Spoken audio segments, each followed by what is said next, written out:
First open Start and type PowerShell. Right-click Windows PowerShell and select Run as Administration.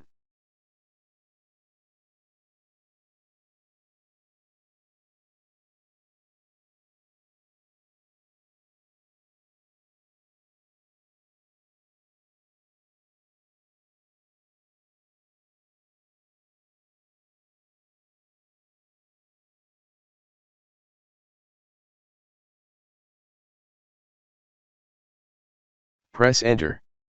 Type Exit and press Enter. Now restart and your problem should be fixed.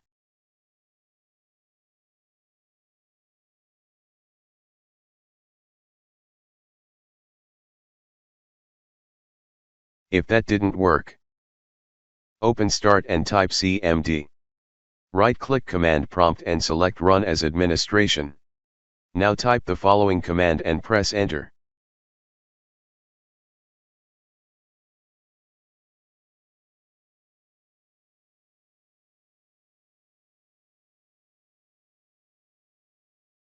Press Enter.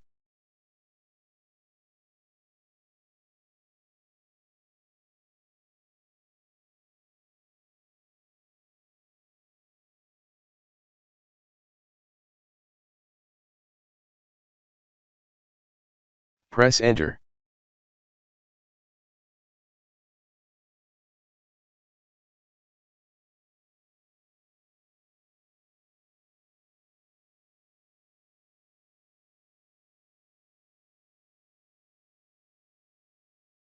Press Enter.